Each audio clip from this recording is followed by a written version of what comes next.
Shabbat Shalom.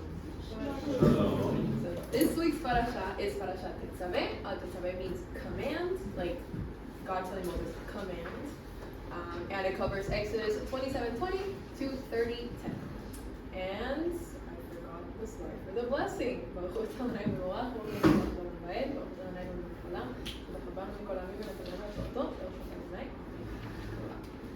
So we're going to cover some interesting topics, very important fundamental topics.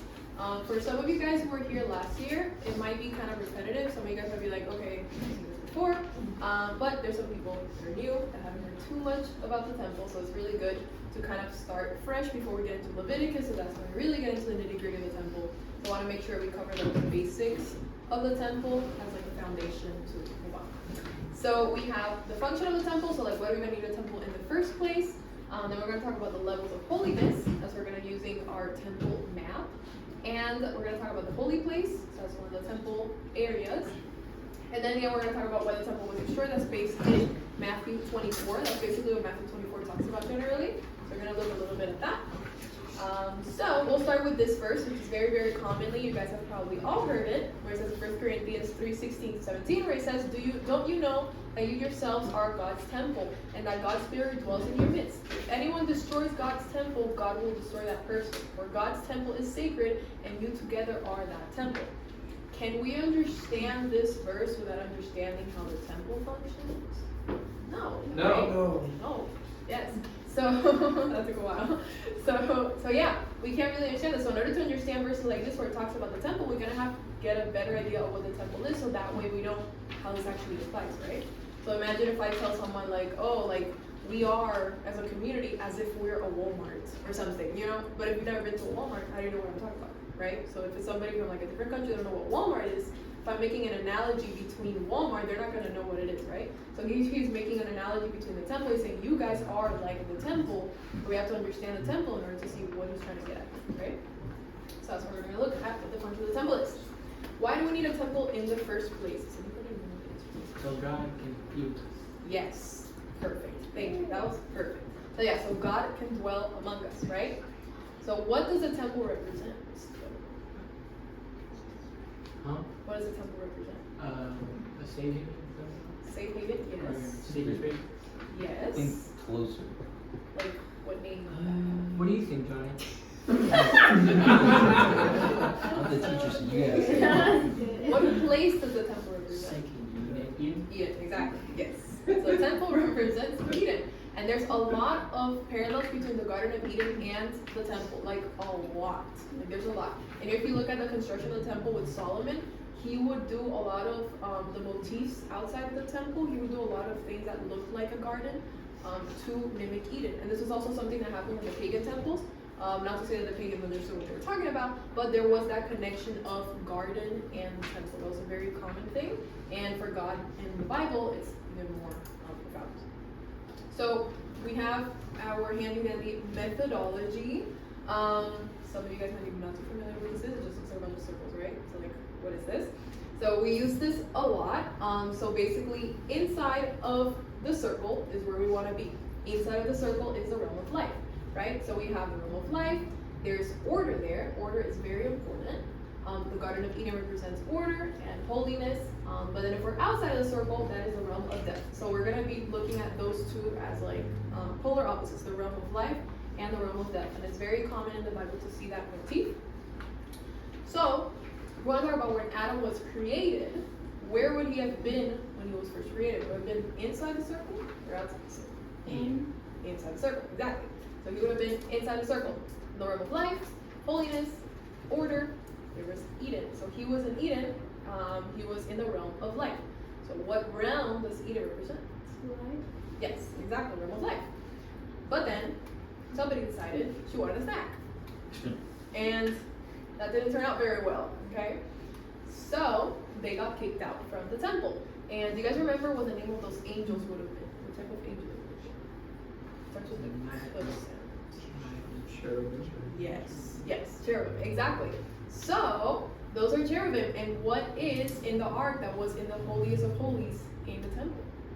Cherubim, right? So again, you see a lot of parallels between the temple and Eden. That's just one of them. Aren't cherubim supposed to have 4 faces though? Yes, They're this not is white and this is blonde. like the They don't have the The- ease bump. Is Not that Jehovah's Witness? this is freebibleimages.com. Non-copyright, guys. That's the best I can do. All right. So whenever we see anybody getting exiled in the Bible, they're always going east. Okay. So the Babylonian exile, when they were in Israel and they go to Babylon, where do they get exiled? They go to the east, right? So whenever you go to the east, you go away from God. Whenever you go to the west, you're with God, right? So the closer you're to God is usually going to be represented as a movement to the west. Okay. So now that Adam sinned and that he ate that fruit, which fruit it was, maybe it was an almond. I'll try to explain why later. Maybe, who knows?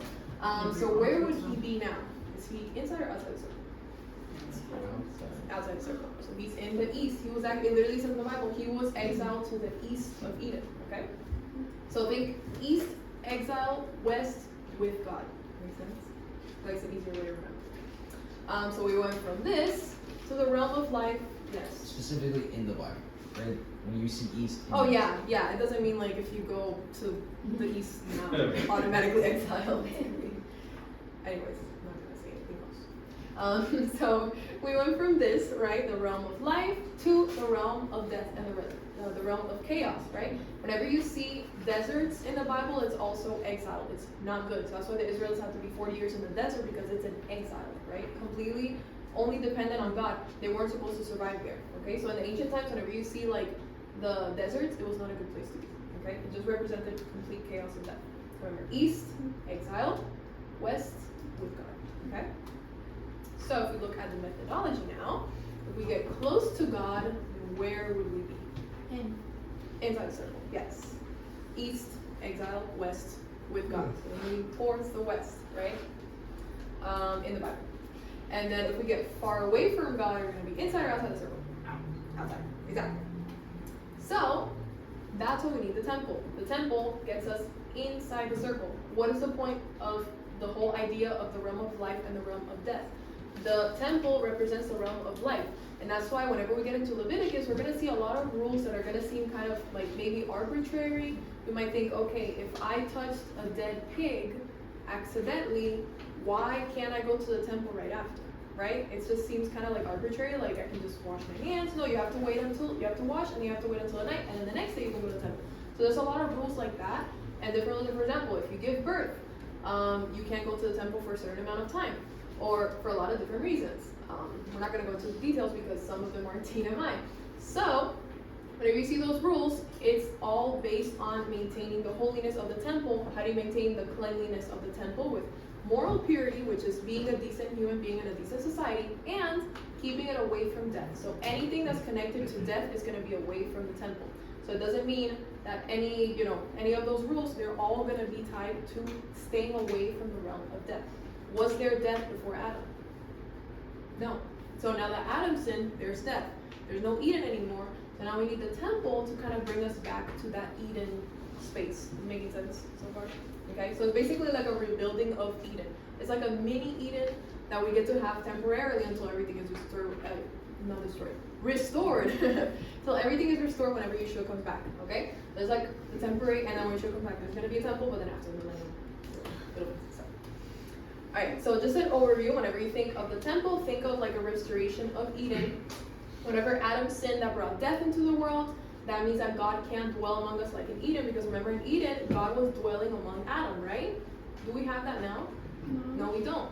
With the temple, that's the whole point of the temple, is to have God's presence among us, right? We could have had that had somebody not eaten a snack that they weren't supposed to eat, but so basically that's what brought sin to the world. Sin brought death, okay? Now what kind of sin? Rebellious sin, exactly. Because God told him, don't eat from that tree. And what did Adam do?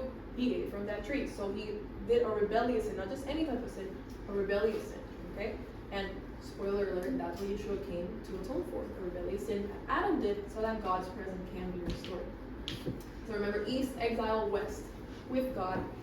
And this is for later. I got confused there. Okay? Alright, so now we're going to look at levels of holiness. That's what we have, the temple model.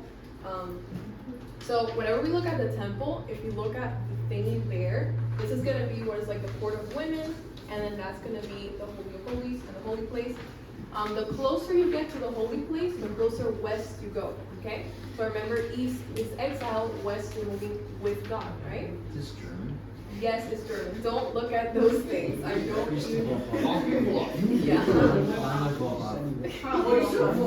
Yeah, don't try, don't ask me to translate, I don't know that. But yeah, so it's the best one that I could find 3D. So, but yeah, so the closer to God's presence that we move, the closer to God it is, the more west is gonna be. As we leave the temple, we're moving east, okay? So if somebody went to the temple and he went up to here, because that's where you're allowed to go, a little bit up to here is where you're allowed to go if you're an Israelite. And if you're there and you're leaving the temple, you're automatically moving eastward, okay? So that's really, really important. So this is kind of, okay. So this is basically what it looks like. So it's kind of like 3D, and this is what you guys have, okay? So that's kind of like an aerial view, like a view from top of the temple, okay? Does it make sense? Is it making sense? Yeah. Ask him a question. No. Pretty good job. You do that. I would do that. Alright, so east and west, okay? So as you're leaving the temple, you're moving east into the exile, back into the realm of death. You're moving closer to God, and you're going west, and you're going closer to the realm of life, okay? So, in this section here is where the Israelites would have been able to go. Sorry. So, this is where the Israelites would be able to go, okay? So not everybody can just go wherever they want in the temple. So Yeshua, when he came, he couldn't just come here because he wanted to. He didn't, in fact. And if he would have done that, he wouldn't have been the Messiah because he would have been violating the Torah, and the Messiah cannot violate the Torah by definition. So he couldn't go here, even if he really wanted to. He didn't. Okay? So Yeshua made it up to here, which is important with the Israelites. He did not go past that spot. So that area is where the Israelites are allowed to go. So if you're circumcised and you're part of the Israelites, you can go there. It's called the court of the women because the women would have been like in a balcony around, but I don't think women could. Well, they could go there and circumcise, right? The second temple, they did. Yeah. But I think there was. That's a question for Rico. Anyways, so forget that. So, but yeah. So that's where the Israelites were able to go. Now, if we move inward a little bit, after this point here, there's like a steps area there. After there, it's gonna be Levites and sons of Aaron. Okay. Yes. Yeah. I Hebrew spelling. Sorry. I don't know what you use. But yeah, so the Levites are the son of Aaron. They're the ones that are allowed to go there. That's the altar. That's where they would have burnt a lot of the animal sacrifices. Here's where they would have washed their hands in the laver. And in those little squares up there, that's where they would have tied some of the animals that would be sacrificed. Basically, what would be there. And these steps is where they would have, the Levites would have sang psalms. So if you guys know, have you ever heard of the Psalms of Ascent? Right, the Psalms of Ascent. That's Psalm 120 to 134. Each one of those psalms starts with a song of ascent, Shir Ma'alot, right? Why is it a song of ascent? Because there was 14 steps up here, so each time you go up a step, they would say one of those songs. So that's why it's called the Psalms of Ascension, because you're was it a Nicanor one? It's the Nicanor one. Okay, yeah. So each time you would have gone up a step, they would have sang one of those songs. So that's why it's called the Song of Ascent. So it's really interesting. The Levites were the ones in charge also of singing. They had a choir and everything, not like a gospel choir like we're used to. It was a different kind of choir, but it was a choir. Yes. They sing random songs throughout the week? No, they sang very specific psalms. There's actually a list of psalms, and they would do one psalm every day. And we can actually find this in the Siddur today. So a lot of the Siddur, the stuff that we do for the liturgy, it's modeled after what they did here, right? So again, anything that we do with liturgy is not random. A lot of things is modeled based on what they would have done in the temple. So moving on to the next section. Oh yeah, so the Levites, because we throw the one the word Levites. What is Levites? Levites is the son of Levi, sons of Levi. So these are the 12 tribes. So that tribe was the only one that's allowed to go in this section. Okay, so only one of the tribes. So for example, Yeshua, he was the tribe of Judah, so that's why he wasn't allowed to go here. Okay, so yeah, so those are the Levites. Now we're moving on to a little bit holier area. So this is now the holy place. This is where the sons of Aaron would have been able to go. Okay, who are the sons of Aaron? Aaron is of the tribe of Levi because he's a brother of Moses. So he would have been a Levite, but that's a little bit more exclusive because it would have been only the descendants of Aaron's brother, of Moses' brother, sorry, would have been able to go. Okay, Remember Moses and Aaron from the movie? You guys remember Aaron? So his sons, Aaron's sons are the only ones that have access to this place, okay? Nobody else can go there. That's like exclusive access. And then we go to the Holy of Holies. This place, only the high priest, once a year, technically 4 times a year in one day, would have been able to go inside of the Holy of Holies during the Day of Atonement, okay? That's what's really important, the Day of Atonement, because it's like the highlight of the Day of Atonement is him going into the Holy of Holies and making atonement for different kinds of sins. So there's a lot of, the ritual of Yom Kippur is very complicated. But the main thing I want you guys to remember is that nobody had access to the Holy of Holies, only the high priest 4 times in one day during the year, on the Day of Atonement. So on the Day of Atonement, he would have gone in 4 times, okay? In different times, not because he wanted to, there was different steps as to when he went in there. He would have changed clothes, he would have washed, it was a whole thing. So it wasn't like he just walked in and he's like, I'm sorry, God, and goes out. No, there's a whole process, and it's very, very meticulous, very structured. So, want to look at this view, kind of like the more 3D view. This is where the Israelites would have been able to go. This is where the Levites and the sons of Aaron were able to go. That's where the sons of Aaron were able to go, and that's where the high priest were able to go. Okay? So again, moving westward. Okay? And in the that's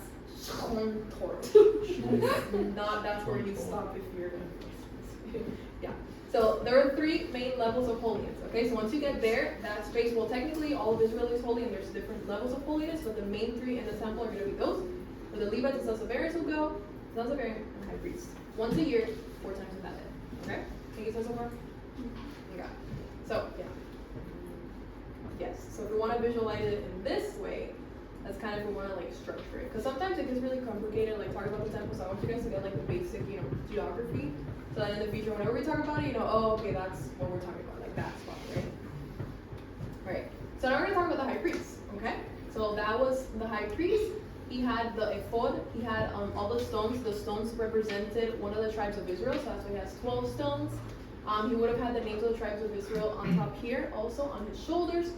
And then on the top it has it's called a nezeh, so it's kind of like a crown. Why don't they give him shoes?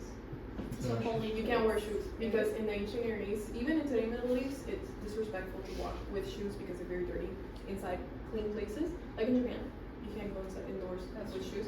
So that's the same thing in there. Yeah. So But it's also about authority, because wherever you have your shoes like put on, that's like your own place. Yeah. So yeah, and then he has like here on top it says like holy to God. So it's a very specific garment.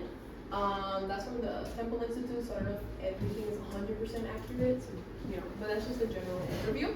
What did these clothing represent? Because if you look at the portion this week, it talks about the clothing. So why does he have to have special clothing, right? So clothing represented honor and authority, okay? So it indicates social roles, it establishes social worth, it's a symbol of economic status, or an emblem of political status. So if we look at it specifically like with nowadays, so if we look at it nowadays, if everybody looks at these people, you know exactly what they are. There's a construction worker, there's probably some guy in corporate America, and or a politician. Honestly, that one's more complicated. And then that's probably some weird king from the Middle Ages, right? Yeah. So yeah. So you can tell exactly what these people do by what they're wearing, right? Because what they're wearing represents their job and their authority, what they have authority over, right? And their status. The same thing happened with the priest. Whenever you see somebody with the high priest garment, you already know who he is, right? So it's really, really important.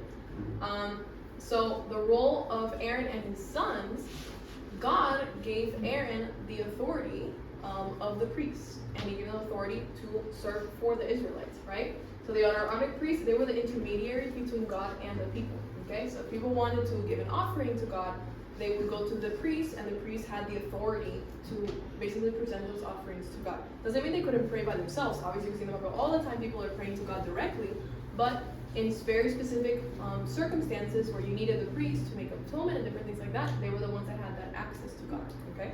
So they're basically kind of like God's messengers in a way, God's employees, think about it in that way. And that's why they didn't have any land. They were basically God was the one that maintained them. So you guys remember what kind of covenant the priesthood was? Yes, royal grants, exactly. And are royal grants permanent? Yes. Yes, exactly. We do. So, Hey, yes. what is a royal grant? Could you explain that for me? Yes. I'm new and I don't know. Okay. So what is a royal grant? That's actually a good point. So a royal grant is basically a grant that a king makes to someone who's loyal to them. So in ancient Near East, people, for example, if somebody's really good to me, I'm like a king, and I'm not. But if I was a king and Kaylin was my loyal servant, and she literally saved my life, and I'm like, you know what? I'm gonna give Kaylin a little block here of land in the yard because I'm so gracious, and nobody can take away that land from Kaylin because she did that really good thing for me, right? Or yeah, so that's basically a royal grant. So she gets her little plot of land, she can plant some flowers and stuff, and nobody can do anything about it. Even if Kaylin, later on, her descendants sin against me or my descendants, nobody can take away that little plot of land that she got in the yard to plant her flowers. But it would end if you died, right? Yes, but thank goodness God doesn't die. So yeah, so that's a royal grant. So that's what God did with Aaron, right? Aaron and his sons. So God said, you guys are going to be priests forever, period, right? So they're always going to be priests. So it's a royal grant, nobody can take it away. Does olam mean forever? Yes, it does, in fact. So that's why he uses the word olam. In Hebrew, olam means forever. Some people have different theories of this word, which make absolutely no sense, so don't listen to them. Olam means forever, especially in the context of the priests. So whenever God grants them the authority, actually happens in this week, we see that the sons of Aaron are consecrated, and God says, you guys are going to be priests forever. Okay, so nobody can take away the authority of the sons of Aaron. Okay, not even Yeshua can take away the authority of the sons of Aaron, because Yeshua was loyal to his father, and he did what the father commanded, and the father commanded that the Aaronic priests are going to be priests forever. Okay. So now we're going to look at a word called encroach. Okay, so what does encroachment mean? We looked at this last year, so some of you guys might remember this. But to encroach is a verb used without an object. Okay, so it's to advance beyond proper, established, or usual limits, or to make gradual inroads. So basically, to be where you're not supposed to be. Okay, so that's what encroachment means. Sorry. All right. So we have a beautiful kitchen. Is what I remember this from last year. But then there's a roach. Okay, what is that roach doing? It's encroaching. It's encroaching. It's not supposed to be there, Roach is right? encroaching. It's not supposed to be in that beautiful kitchen. The roach It's not supposed to be that big Yeah. either. Yeah. Well, you see the ones in Australia. But anyways, that's a topic for another day. So it's encroaching. It's not supposed to be there, right? So what's supposed to be there? No, it's encroaching. So if we have a beautiful, my dream, like everything, so many books in my house, and there's a roach. So what is that roach doing? I think there's radiation in your house right now. So that's my dream house, not my actual house. Okay? So what is that roach doing? Encroaching. It's encroaching. Well, Okay. he's reading. I'm encroaching vis-a-vis. Yeah, at that point the house is yours. Like, I'm gonna go. So anyway, so that roach is not supposed to be there. It's encroachment. Okay. So and there's this guy. His name is Jeff, He's back. and he says that he's a priest in the order of Melchizedek. Right? He's not a son of Aaron. Okay. God said the priests are sons of Aaron forever. He said, he took a Bible verse out of context. He's like, no, you know what? I am the priest in the order of Melchizedek, so I get to do whatever I want because I'm a priest now because God declared me a priest. Yes. And also, just to mention, there's only one person ever said to be in the order of Melchizedek, and that's Yeshua. Exactly. Because some people, okay, so for context, Melchizedek is a very kind of complicated, long story, so we're not going to go into all the details, but there's some verses in the New Testament where it says that Yeshua is a priest in the order of Melchizedek, but that's because Yeshua is a priest in the heavenly tabernacle. If you look at the book of Hebrews, it says Yeshua is priest in the heavenly tabernacle, not in the earthly tabernacle. Yes. Melchizedek, it means something, right? Yes, king of righteousness. Oh. Yes. So that's why in the book of Hebrews it said if Yeshua was on earth, he wouldn't be able to be a priest. It literally says in the book of Hebrews. But then people take the Melchizedek thing to say that we're priests, even though it literally says in the New Testament that Yeshua wouldn't be able to be priest if he was on earth, only in the heavenly tabernacle. Okay. So if Jeff, who is in the order of Melchizedek, decides to go here, Yeah. yeah, he probably dies. What is he doing? Encroachment. Exactly. He is encroaching. Jeff is Turning not into a supposed to roach. be there. Exactly. He turns into a roach and squish him. So, whoa, sorry. I'm sorry. I'm just kidding. So, Raquel's passion. yeah, the temple guard will take care of that. I'm just watching. I'm just gonna sit there and watch my popcorn. So, The sons of Aaron are supposed to be there. If Jeff says, I'm in the order of Melchizedek because I took a Bible verse out of context that applies to Yeshua, not to me, and only to the heavenly tabernacle, he has to go there. What is he doing? Leprosy. Yes, leprosy, exactly. That actually happened, guys. A king decided to do this, and he literally got leprosy. Is this the temple app? Yes, it is the temple app, and we might see it later.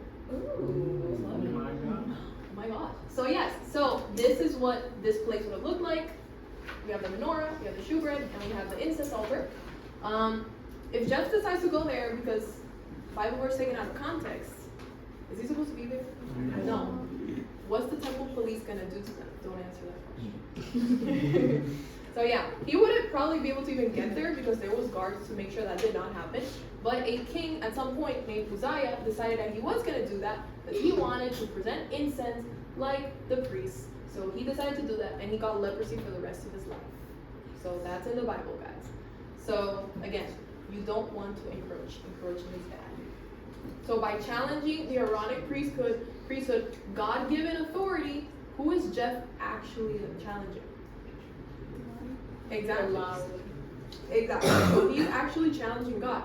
If the priests did not do anything wrong, right? The priests are just following what they're supposed to do. They're following what God told them to do. God said, you guys are the priests forever. So if you decide to say, no, you're not the priest, I'm a priest now because the Bible was taken out of context, then what are you actually challenging? You're actually challenging God's authority, right? So imagine if, for example, like during some week, like Lucas can't teach, and he says, Johnny's in charge of teaching, right? So if we say, well, you're not allowed to teach, I'm going to teach, so who are you actually challenging?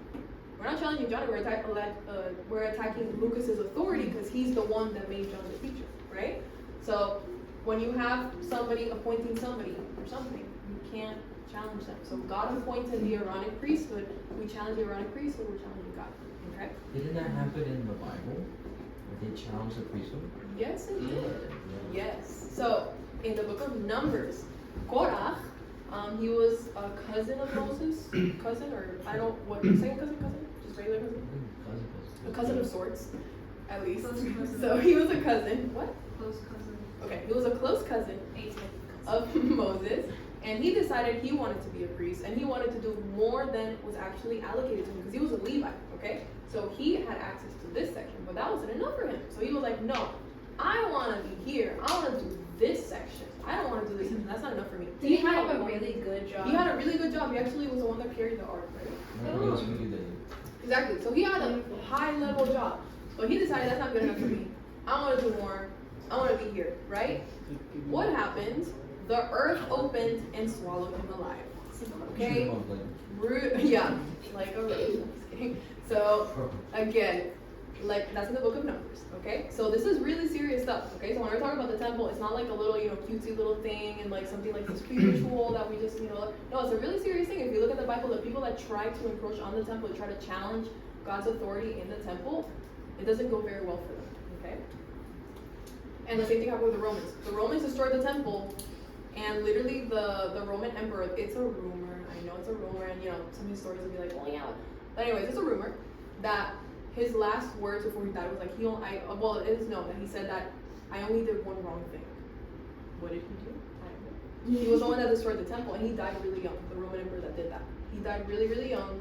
It went really bad for him. He's the one that destroyed the temple. So again, people that try to challenge God's authority with the temple, they end up destroyed. Okay, just like with the Romans are not here anymore, and Israel is. So just leave it at that. It speaks for itself. So something to keep in mind about the temple. Also, there's a lot of order in the temple. Things aren't just like haphazard. You don't just somebody doesn't just go and light the menorah. Somebody doesn't just go and present incense, and somebody doesn't just go randomly and sing a song because they feel like it. Like there's a specific order for everything. Okay, and that actually applies to our lives. We have to follow God's order and God's commandments and God's established ways so that everything is going in order, just like it is in the temple. So, to keep in mind, who was allowed here? Israelites. Yes. Who was allowed here? Eli. Yes. Who was allowed here? Yes. And who was allowed here? The high priest. When? Yeah, okay, only how many times? 4 times. Four times. Okay. Exactly. Very good. Could he just go in whenever he felt like it No. on Yom Kippur? No. Exactly. So, overview, there's 3 main levels of holiness in the temple. The priests from the line of Aaron are the only ones that are allowed to go to the holy place. So that's going to be the purple section. That's the holy place. So they're the only ones allowed to go there. And then the temple represents order. There's a lot of orderly things in the temple. If we apply a lot of the temple ideas, not the exact rules, but a lot of the temple concepts to our lives, it makes our lives a lot better. And all the priests, this is really important also, all the priests are Levites, but not all Levites are priests. Does that make any sense? So there's the Levites, so that's the tribe of Levi, and then Aaron is a descendant of Levi. The descendants of Aaron are the priests, okay? There's Levites and then there's priests. Aren't there like different families in the Levites? Yes, there's a lot of priests. I think there's like, is it 3 or 4? No. 4 or 5? There's three. No, it's the Merari, the Gershon, they're called Kohathites, and the Gershonites. Yes, those are the 3 families. So only one family, which is the Kohathites, can help Aaron and go in the holy place. Exactly. So just kind of like to resume that, basically, this like a good phrase. This really helped me because at the beginning I was like, who is who? What is going on? I remember one of the first times, and I think it was Lucas who said it or Johnny. I don't remember who said it, but it was like one of the first times that I was here. Just a bit. Oh, okay. Well, you guys got it. So somebody said this, and I was like, oh, okay, that makes a lot of sense. All priests are Levites because they all descend from Levi, from Aaron who descends from Levi, but not all Levites are priests. I think it's confusing in English. If you read it like in the Hebrew, like not all Cohen are Levites, or no. All Cohen are Levites, but not all Levites are Cohen. Yeah. I think that makes more sense. So think about it this way. Okay, me and my sisters, right? All 3 of us. So imagine I have a kid, and that kid is like Aaron, right? So those kids are going to be the ones that are going to be the priests. Now my sister's descendants, they're like the Levites, okay? So they're all related. It's just one of those lines is going to be priests, and the other ones are going to help the priests, okay? Think of priests like nurses, and the Levites are like nurses, and the priests are like doctors. So the Levites do a lot of work, and they're, supporting, but the priests do the main service. You know what I mean? Or like the surgeons, I guess. I don't know if that's what you said. I don't think so, because the Levites, they didn't really do that much. They sang. I mean, they carry hard. They all have like heavy weight. Dealt with animals. They can't carry you. Don't undermine their job, Johnny. Anyway, another question for Rico. Alright, so now we're going to look at the holy place. Now we looked at the big picture of the temple. Let's look at the nitty gritties. So we're going to look at the the holy place. Okay, so that's inside there. Okay, that's the holy place. Who's allowed to go here? Cohen. Yes, the priests, the sons of Aaron. Exactly. So there's 3 main elements in this section. There's going to be the altar of incense. It's going to be the menorah, which is very like iconic. I think everybody knows the menorah. And there's also the altar of shewbread. Was it an altar or was it like a table? Table of shewbread. Yeah, the table of shewbread. It's going to have 12 breads there. They're going to be switched out once a week. We see that in the book of Samuel. Yes, Samuel. All right, so now we're going to talk about the menorah specifically. That's in this portion it talks about the menorah. So the menorah was over 5.5 feet tall, so kind of like. That's really tall. Yeah. That's It's really tall. really tall. So that was the menorah. Anyway, and then the cups were shaped like almond flowers. Okay. It says in Hebrew it was meshukadim. There's 2 options for that. One of the options was almond flowers. The other option was hammered, or it could be both.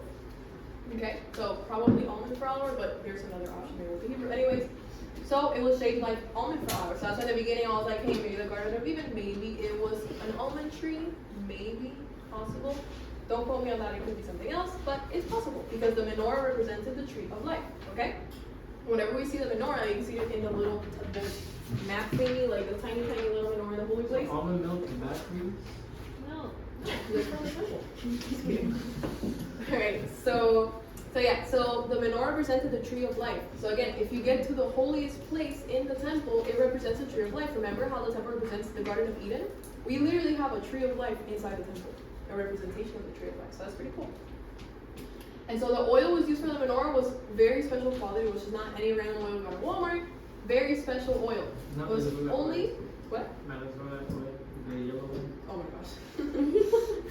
Only oil from olives pressed without a weight known as cassis, probably, cassis namao, the first pressings for lighting was suitable. So it's a very specific, very special oil, not any oil, and that's why in Hanukkah we like the menorah. If you guys probably look at the menorah and think, hey, it looks like the Hanukkah one. So the Hanukkah one has an extra branch because it represents the 8 days of Hanukkah. But what was the miracle of Hanukkah? Well, the legend of the miracle of Hanukkah was that there wasn't enough oil, so they needed to get that very, very special oil. So that's why it was such a big deal, right? Well, those types of menorahs are Ikea. Yes. Yeah. And then, this is really fun fact. So remember how the priests have their own garments, they have like the special priestly uniforms?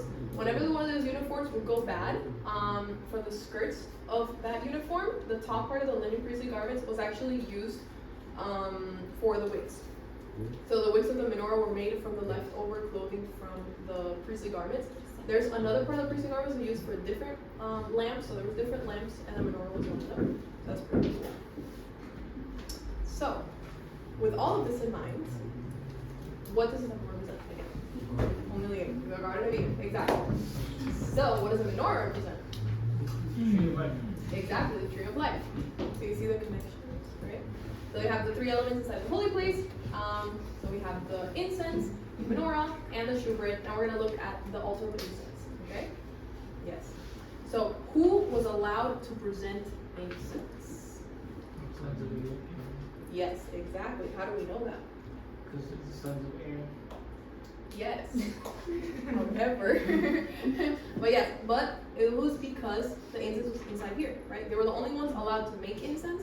They were the only ones allowed to present incense, and also, if you try to mimic the incense, you're making a huge, gigantic sin. So don't ever do that. If somebody tells you, "Hey, I made incense from the Bible," Smack down yeah, smack them maybe, or maybe just run away and pray to God that you don't get associated with that, because that is a really huge sin.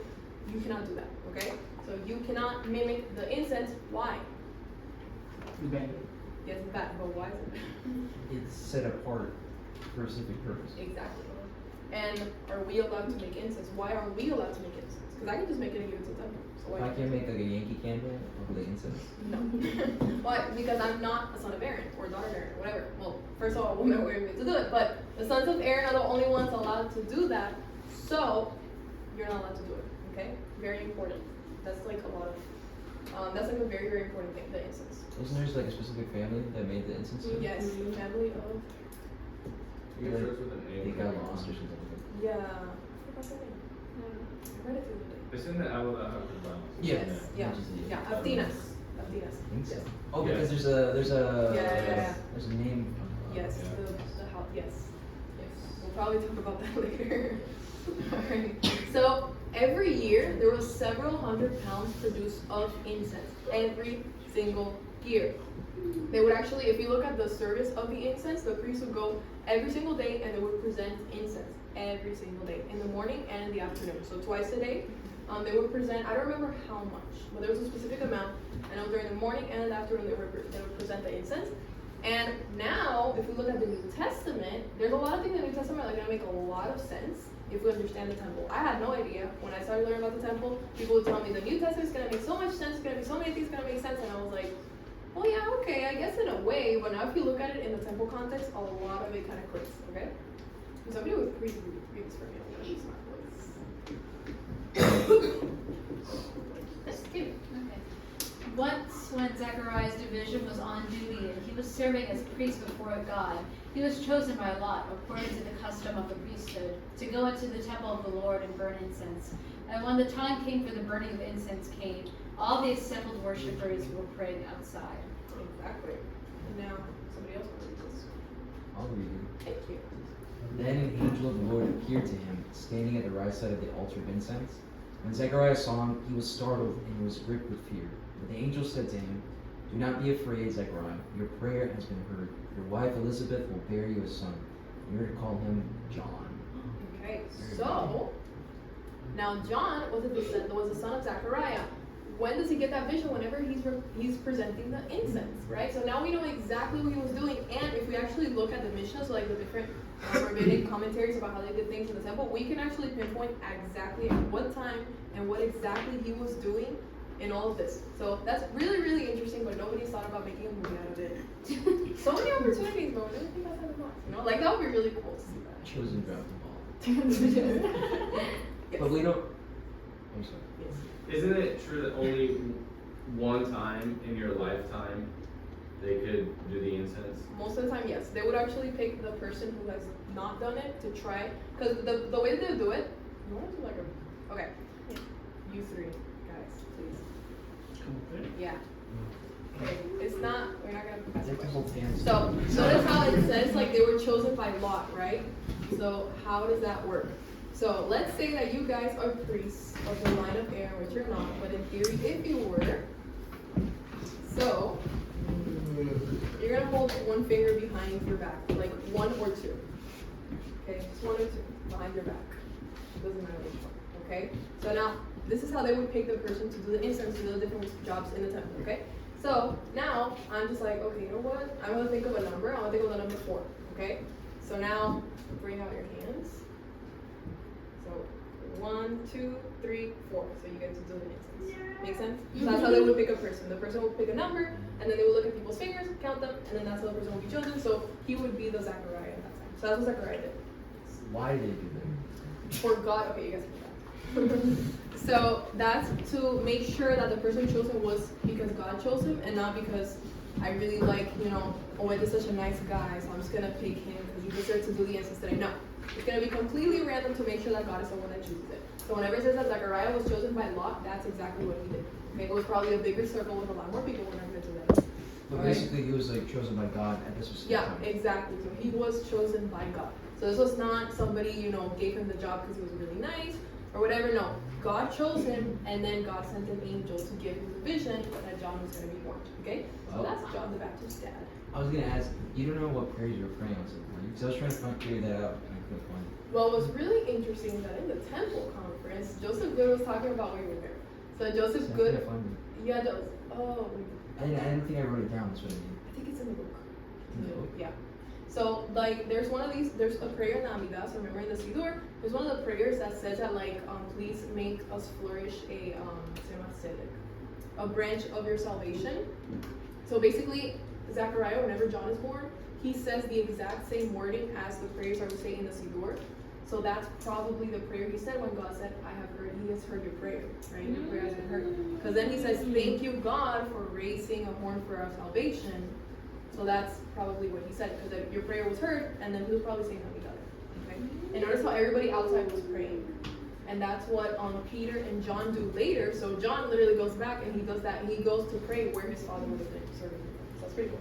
And then we see in the book of Revelation something really important about the incense. We're not going to go into too much detail, but incense is really interesting if we look at the context of the prayers and everything. It's just, there's a lot to be said there. But basically, in other words, around 3 to 4 o'clock is a really good time to pray. A lot of people prayed at that time and they got answered. Like there's a lot of incense in the Bible, so just, because that's the time when they would present the incense. So a lot of people get their prayers answered in that specific time. There's maybe 7 or 8 instances in the Bible of that, so it's really interesting. But we see in the book of Revelation 5:8 what incense represents. Somebody read that for me. I can read it.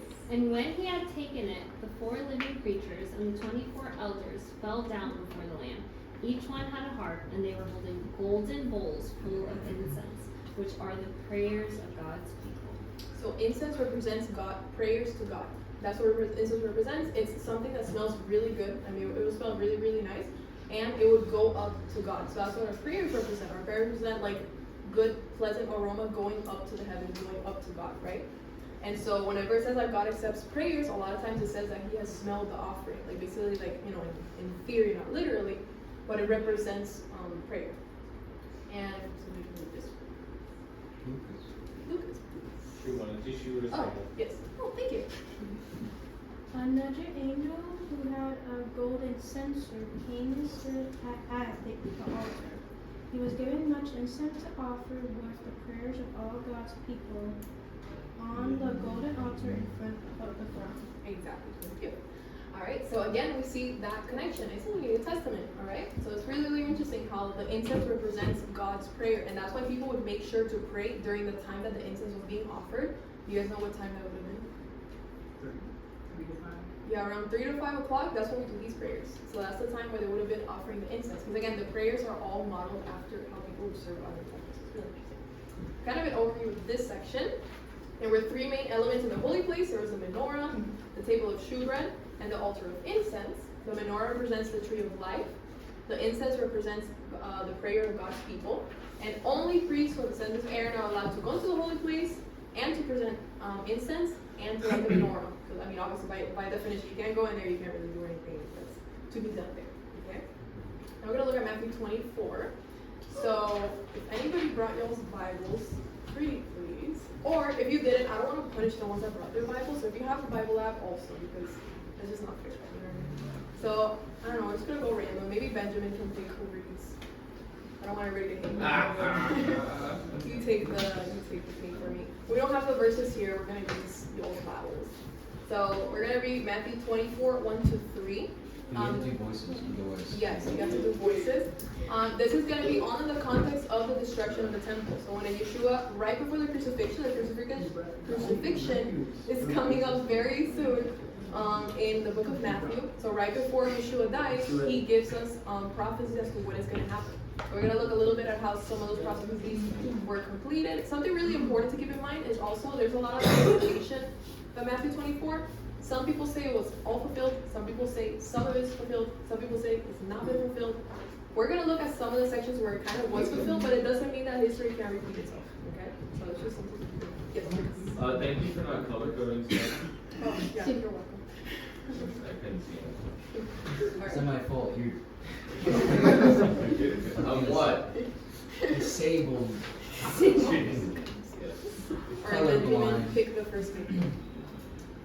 For that, Andrew. Okay. Yay.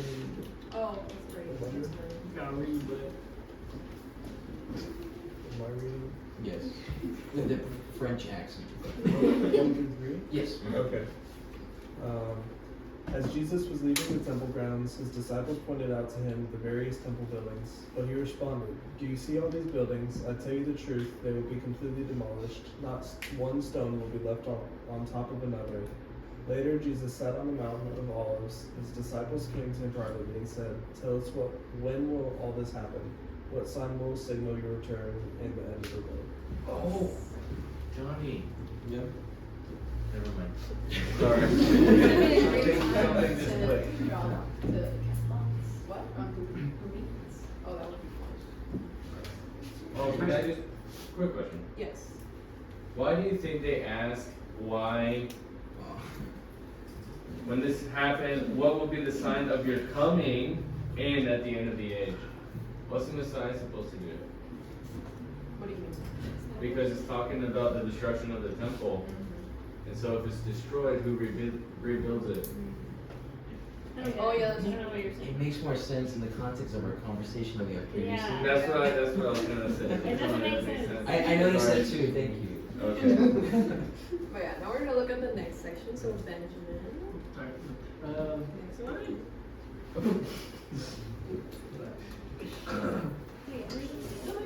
Because it's not on the screen, so. So Yeshua answered, "Watch out that no one deceives you, for many will come in my name claiming I am the Messiah, and will deceive many. You will hear of wars and rumors of wars, but see to it that you are not alarmed. Such things must happen. But the end is still to come. Nation will rise against nation, kingdom against kingdom. There will be famines and earthquakes in various places. All these are the beginning of birth pains." Yes. Oh no, it's okay. I'm gonna explain a little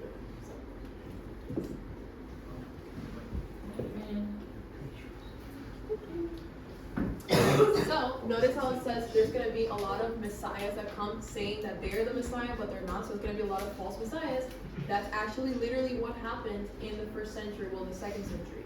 So right after Yeshua dies and gets resurrected, around like 70 years after, 60 years after. This century. Yeah, so like a couple of decades after Yeshua gets resurrected, there's a lot of people that then start claiming that they're the Messiah. There's big chaos going on, and there's this guy called Bar Kokhba.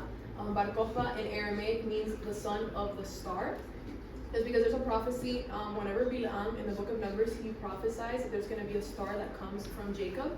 So this guy, he says, I'm the star. I'm the son of Jacob, right? The star that comes from Jacob. So he was claiming that he was the Messiah. This is really interesting. This was part of the rift whenever Christianity and Judaism, because not that Christianity wasn't established until Constantine, but basically the followers of Yeshua, they were all Jews. Like it was just another Jewish sect in the first century. There was a lot of different Jewish sects in the first century. Remember we have the Pharisees, the Sadducees. There's a lot of different ones, and Yeshua's followers are one of those sects.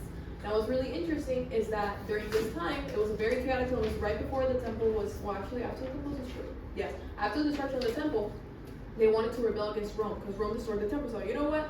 We're going to rebel against you guys. And this is the Messiah, by the way. So did Yeshua's followers follow them? No, because they were like, no, he's not the Messiah. Yeshua's the Messiah. So those people, they got really upset at Yeshua's followers. So that's where the rift started happening. And that's where the Jewish followers of Yeshua started getting separated from mainstream Judaism, because mainstream Judaism was saying this guy was the Messiah. And in the end, he wasn't the Messiah. And actually, in the end, instead of calling him Bar Kokhba, the son of the star, they started calling him Bar Koziba, which is the son of the lie. Because they were like, you're not the Messiah. Yeah, really interesting. So anyway, so whenever Yeshua says there's going to be a lot of false messiahs that come, this is an example of that prophecy being fulfilled, because he literally says he was a Messiah, and he ended up just being a fraud. Okay? And he lost the rebellion. And after that, Israel was completely exiled from everywhere. It was like the last straw, basically, and after that, it was a complete disaster. That guy in the picture, I'm sorry, is a weak chin. The guy in the top right. Oh my gosh. Oh yeah, that's Alright, so now we're going to read the next section. Okay.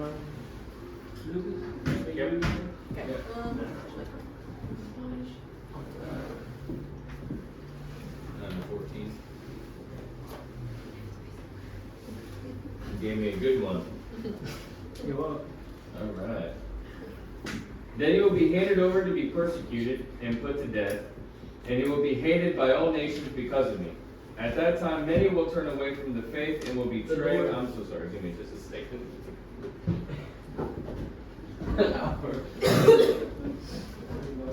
Here we go. Sorry, the door flew open. Where was I? You were on verse 9. Verse 9? Oh, okay. No, I wasn't, but that's fine. Then he will be handed over to be persecuted and put to death, and he will be hated by all nations because of me. At that time, many will turn away from the faith and will betray and hate each other, and many false prophets will appear and deceive many people. Because of the increase of wickedness, the love of most will grow cold, but the one who stands firm to the end will be saved. And this gospel of the kingdom will be preached in the whole world as a testimony to all nations, and then the end will come. Exactly. So notice how the gospel is going to be preached through the entire world. Did that happen? Yes. Not through ideal means, because Constantine was not the best guy, but it did end up happening, right? And so, if we look at that, now with that prophecy in mind, now let's look at what the Jewish historian Josephus talked about when the temple was destroyed. It says, but when the temple was on fire, and the fire was like a river of blazing fire running all around it, and those who were burnt or crushed to death by the falling stones were countless. The whole city was filled with cries and lamentations, and even those who had been enemies of the people could not restrain their tears. The temple's destruction was not just a loss of a building, but the loss of the sacred heart of the Jewish people. The cries and lamentations filled the air, and the grief was so deep that no wound could express it. No words could express it. Whenever the temple was destroyed, the count is around 1 million people died. It was horrible. If you guys were here for the temple destruction movie, you guys know how bad it was, right? It was really, really, really bad. So what Yeshua was prophesying, exactly it all happened. There was a lot of persecutions, and that also continued a little bit after too. Well, a lot of it after, but it continued on to after. So again, if we look at Matthew 24 in the context of the destruction of the temple, everything Yeshua said happened. Now, does that mean that history can't repeat itself? Absolutely, it probably will repeat itself, because that's what happens normally. So it doesn't mean that the prophecy was just fulfilled and that's it. It'll repeat itself. But in the context of the destruction of the second temple, exactly what Yeshua said, it all happened. Which is crazy, literally to the dot, exactly everything he said happened. It's crazy. Well, it's not crazy, it was prophecy, so definition. So Benjamin, my next victim. You should put Raquel. Wait, we skipped ahead? Yes. Good. At that time, if anyone should say to you, behold, here is the Messiah, or here he is, do not believe him. For false messiahs And false prophets will appear, and will produce great signs and wonders in order to deceive, if possible, even the elect. Behold, I have told you ahead of time. Therefore they say to you, behold, he is in the wilderness, do not go out. Or, behold, he is in the inner rooms, do not believe it. Sure. For just as the lightning comes from the east and flashes to the west, so the coming of the Son of Man will be. Wherever the corpse is, there the vultures will gather. Exactly. So we see again the repetition of the false messiahs. There was a lot of false messiahs because during the destruction of the temple was a very chaotic time. People were looking for something to latch on, like leech onto, and like to give them hope. And they didn't believe in Yeshua, so they were like, you know what? That guy says Messiah, that's fine. He says Messiah. Let's just, because they wanted to be saved really, really badly, right? Now that's why we see the book of Hebrews was written during this time. So we can't look at the book of Hebrews without looking at what was happening during that time. And during that same time, that's when the book of Hebrews was written. Because the book of Hebrews is trying to give hope to those people that were looking for a false Messiah. And it's trying to give them hope. No, Yeshua's the Messiah. He's in the heavenly tabernacle. We're going to be okay. I know everything looks really bad, but we're going to be fine. So that's the whole message. Well, there's a lot more to the book of Hebrews, but that's one of the messages in it. Benjamin, next week. Crystal. I'll pick Lisa out of here. But when that day and hour will come, no one knows, not the angels in heaven, not the Son, only the Father. For the Son of Man's coming will be just as it was in the days of Noah. Back then, before the flood, people went on eating and drinking, taking wives, and becoming wives, right up till the day Noah entered the ark. And they didn't know what was happening until the flood came and swept them all away. It will be just like that when the Son of Man comes.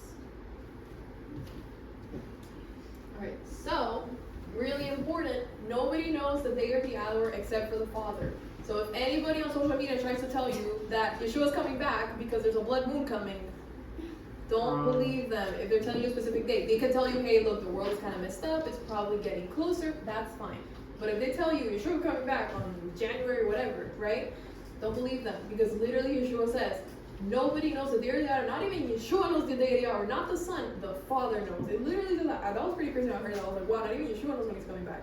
Like, only the Father knows when he's coming back, which is crazy. Like, I don't know if you guys, but I never, like, noticed that. Like, this is, like, not even the Son knows. Like, that's pretty cool. So, that's really interesting. But, again, if anybody on social media tries to tell you that Yeshua's coming back on a specific date, very specific date, not like a time frame, like, hey, stuff's getting pretty messed up, you never know, like, that's fine. But, like, specific date prediction, like in 2012, people were like, oh, that's the day the war's gonna end because the Aztec calendar or something, I don't know. I remember I was freaking out. I was like 11 years old, and I was like, what? Mayan calendar. The Mayan, yeah, I don't know. Sorry, but I was like 11. I just, Wasn't it 2012, right? yeah, I remember freaking out, and I was like 11. I was like, no, I'm never gonna be able to finish school. I had so much anxiety. I was like 10 or 11. I was like, bro, like, why? Why are you doing this to me? Like, what is people? Anyway, so don't talk to kids like that. Okay, nobody knows to take the thing. Anyway, so now I think this is the last. Yes. Well, you take it.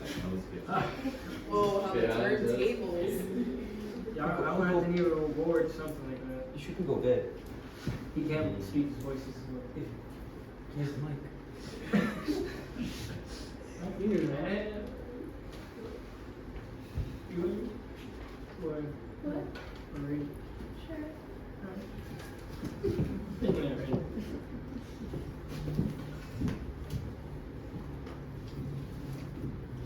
Watch therefore, for you do not know what hour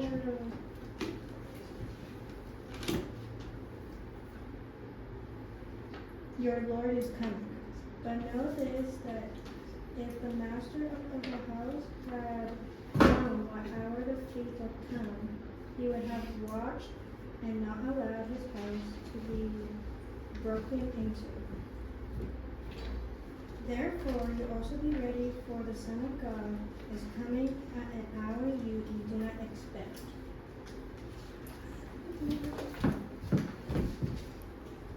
Alright, so yeah, so that basically is don't be complacent, right? So you're gonna be like, no, I got time, I'll just repent eventually. Like, you never know.